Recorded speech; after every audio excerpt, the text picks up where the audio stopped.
What's up, everybody? Welcome into another episode of Bulls Latest. Your host, Matt Johnson, here to kick off this Wednesday show. I want to go over some important Bulls news with you guys. The organization has officially named Austin Dufault as the next director of player development. The 35-year-old has been promoted from his position as an assistant coach previously. Isaiah Price has also received a promotion to player development coordinator after previously serving as a video coordinator for the Bulls. Taking a look a little bit at Dufault here, he will replace Peter Patton, who spent 2 years with the franchise before being let go following the conclusion of the 24-25 season here. Patton was a local product turned into a respected NBA shooting coach. Patton felt like the kind of modern thinker the franchise needed for a while. I think Arturas really liked him.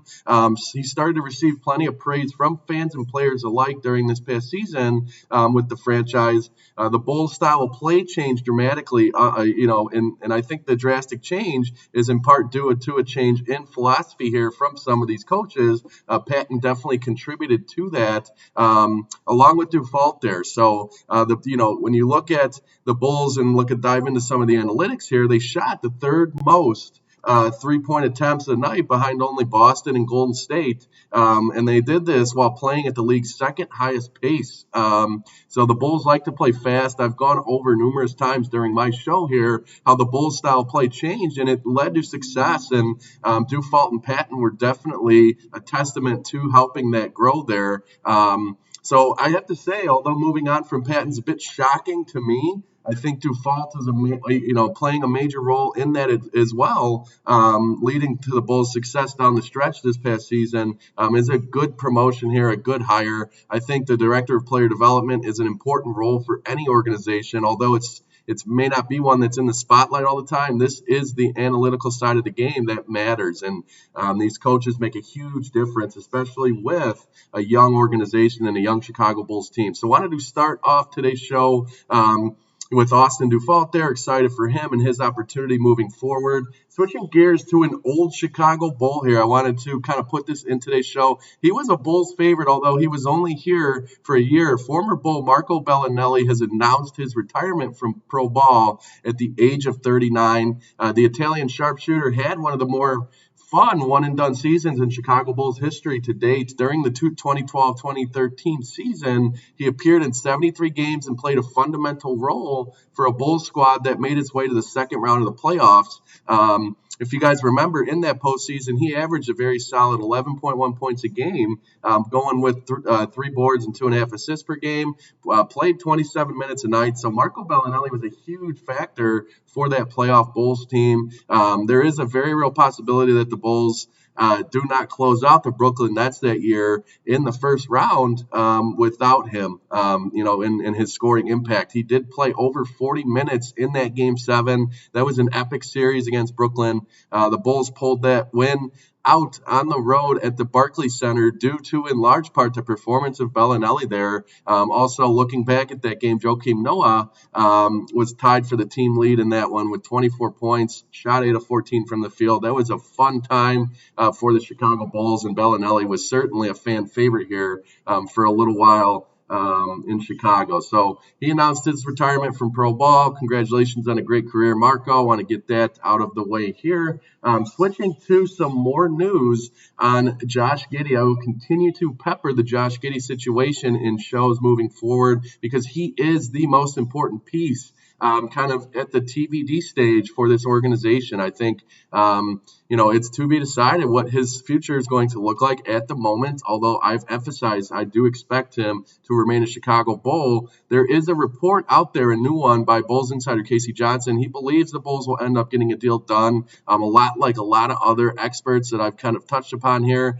Free agency situation in terms of what he's dealing with now was compared to a prior one in Lauri Markkanen. I don't know if you guys remember, but the Bulls gave no indications league-wide of being amendable to a sign and trade for him as well. In the Markkanen situation, if you guys look back at it, he was eventually included in a 3-team sign and trade that sent him to Cleveland, where the Bulls received Derrick Jones Jr., a conditional first-round pick that never conveyed, and a second-rounder. A year later, the Cavs ended up trading him to Utah for Donovan Mitchell. And here we are. Cleveland, the cream of the crop in the Eastern Conference with Donovan Mitchell a year ago. So, although it's kind of similar looking back at that situation and how things unfolded, I think it's a little bit different because Josh Giddy being restricted, I don't think it's going to result in a 3-team deal getting done at all. I don't think a sign and trade is really in the question either. I think it's a matter of time, although this thing is strung out almost a couple of months now, that Josh Giddy is going to get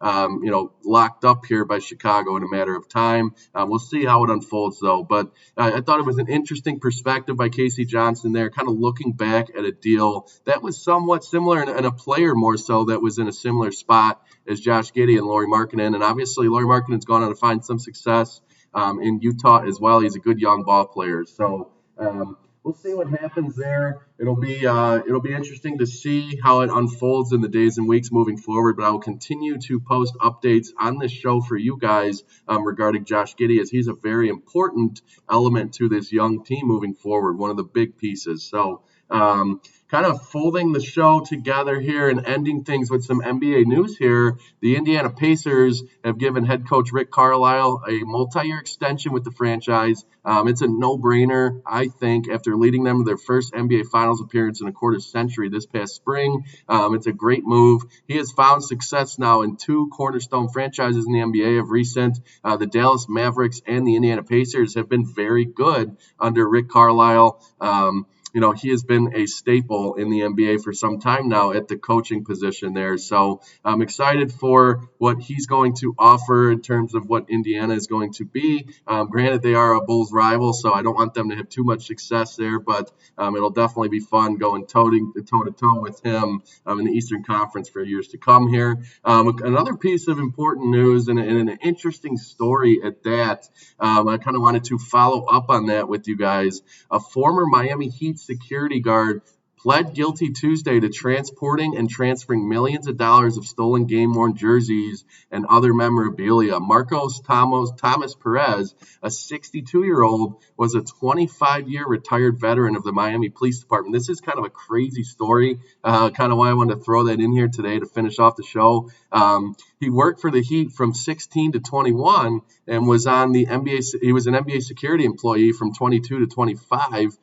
This guy ended up stealing more than 400 jerseys and other items from a secured equipment room and sold them through various online marketplaces. Just a crazy story. If you look at how big the world of sports memorabilia has become and how popular it is, the one guy who had access to all of that stuff ended up kind of trying to take advantage of the situation. Given his great career already, it's really a shame that he turned to doing that in such a great organization in Miami. So that was kind of crazy. I wanted to throw that at you guys today. Kind of a lighter show in terms of Bulls news here. As we get through the offseason here, I'll provide you guys updates and rumors and things like that as we move forward. I want to thank you guys for joining me on another episode of Bulls Latest today. Let me know what you think of the Bulls and their coaching staff. Do you like Austin Dufault getting promoted? I know a lot of Bulls fans may not know that name. A lot of these guys and the true coaches on this staff kind of fly under the radar, and that's the point. That's where the analytical side of the game comes into play. A lot of these things behind the scenes are very important, especially with how you see the evolution of the way the Bulls have played in the last half of this past season. It's exciting to have a guy like that around. So overall, again, I want to thank you guys for joining me on another episode of Bulls Latest today. If you want anything from me, let me know in the comments. If you have any questions, what do you think of this Bulls team moving forward? Give me some predictions. Let me know what you guys think. Again, thanks for joining me, guys, and we will see you guys tomorrow.